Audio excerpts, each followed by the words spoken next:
The Knowing Doing Gap, How Companies Turn Knowledge into Action, is a very interesting read by Jonathan Pfeffer and Robert Sutton.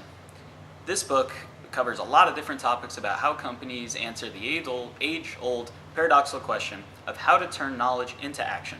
As we'll see throughout the video, there are many different types of studies that companies have gone through and many different strategies that have to be re-examined in order to recognize success for each different type of company.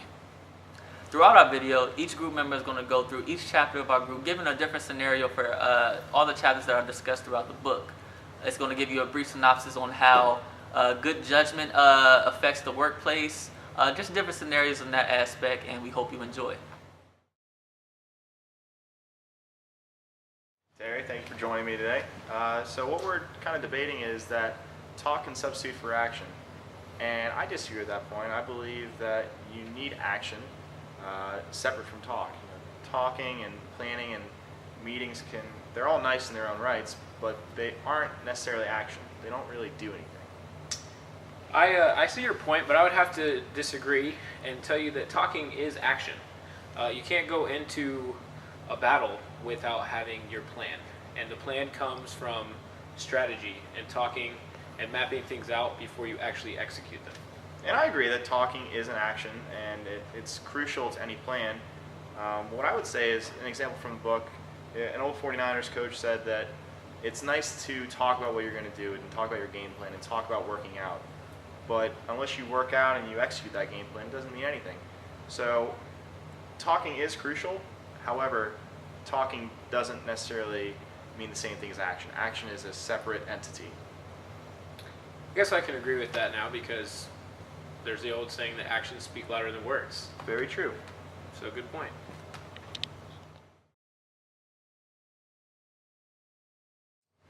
So now I'm going to talk to you about something that really spoke out to me, and that's when memory becomes a substitute for thinking. And what this discusses is basically that leaders and executives give lectures all the time on how to act in a certain situation and what to do when they're faced with a certain circumstance, but they'll always go back and revert to what they've known to do and what is stored in their memory from the past. Yeah, and I think it's important to draw from history. I think you should take what has historically been done and use that in the present and in the future, because you can draw from those experiences and you can apply them in those circumstances. I think one of the main stories that spoke out to me from the book was when the young person at Mattel was talking to his superiors and told them that he could save them hundreds of thousands of dollars if the executives would just buy a new car every year and a half or 2 years instead of every year. And the executives, like you just said, well, that's just how we've always done it, so we're not going to change. And I think that was probably something that hurt them.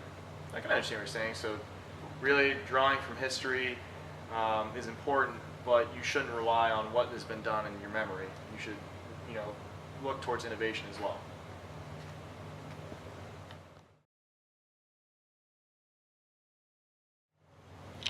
So another topic under discussion is how historically fear prevents the proper action in the workplace. And I think this is an outlandish and very outdated practice for the most part, using intimidation in the workplace from the employer standpoint to further their either personal gains or the company gains over the interests of the employees. I can almost see where you're coming from, but fear in employees promotes loyalty. People know that if they don't show up to work, they're going to lose their paycheck. So if you instill that fear in them, that if they don't show up or cooperate, they lose their paycheck and their livelihood.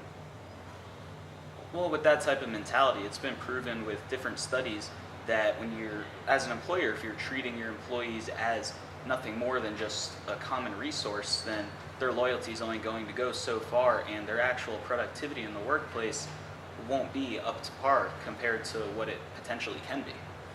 Even though I think employees are relatively easy to replace, I do see where you're coming from. I mean, so easy to replace. Yeah, you can always get somebody else to fill that void, but then you have to spend more money in training more people, and that costs more dollars on the back end of it when you're losing time more than anything because of that. So So maybe at the end of the day, it is important to treat your employees with respect. Absolutely, I do think so, and I think it's very important to listen to what they have to say also. At least make sure that they understand that they're being heard in a positive and comfortable environment. Agreed.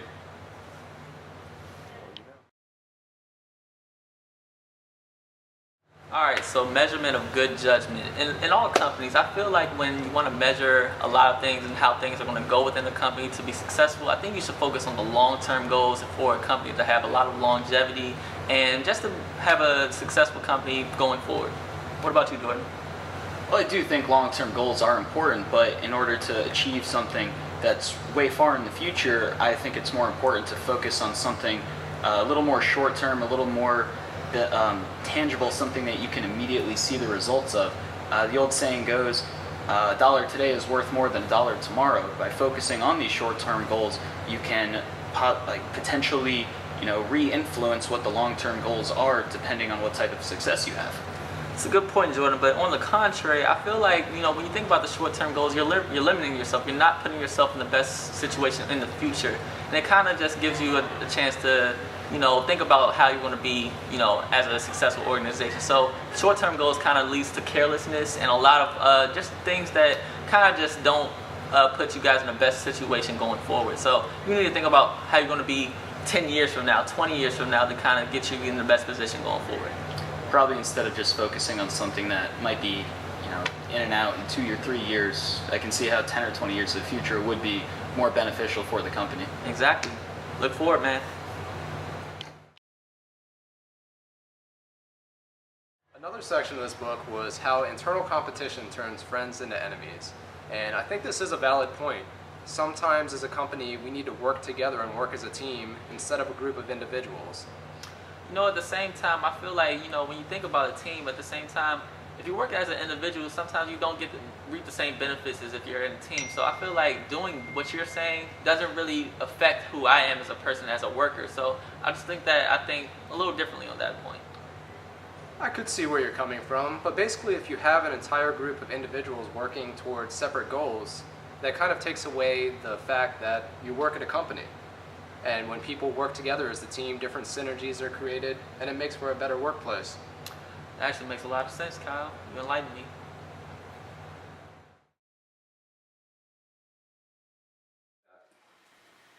The Knowing Doing Gap did a tremendous job at providing examples of firms that surmount this particular issue. The first example they provided was British Petroleum's, which is one of the world's largest oil and gas producers. In order to accomplish the Knowing Doing Gap, BP set out to take subject matter experts from one group and place them into different groups when a problem was at hand. This allowed the team to have different synergies since different team elements were combined, and it usually remedied the problem a little bit faster. Another example the book provided was Barclays, which is one of the world's largest financial institutions. Since Barclays is spread throughout the entire world, what they set out to do was create a company intranet that gave the contact information from all the different employees throughout the world so that they could easily connect. Another thing that Barclays did was that they reinforced the company's values and beliefs, encouraging teamwork. Basically, if you weren't on board with the team, you were asked to work elsewhere. The last example the Knowing Doing Gap provided was Google, which is one of the world's top technology companies. And ironically enough, Google was voted the top company to work for 7 of the past 10 years, according to Fortune.com. Google set out to surmount the Knowing Doing Gap by empowering their employees. This led the employees to create new ideas, work with different groups, and overall gave them the power to decide what they wanted to do in their job, and that really increased the employee morale and led to Google being such a great company to work for.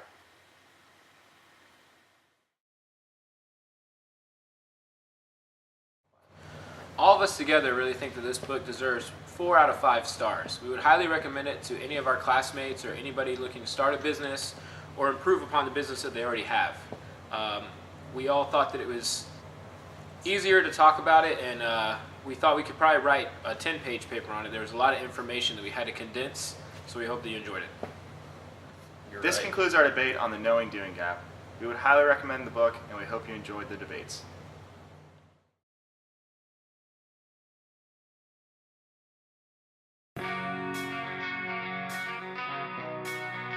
Why did I think I peeped it? Was it John Pfeffer?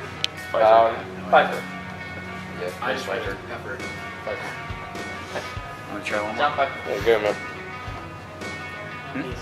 Gina, count it. Hard E. You're good, man. You've been recording. Oh, cool. What is my rebuttal to that?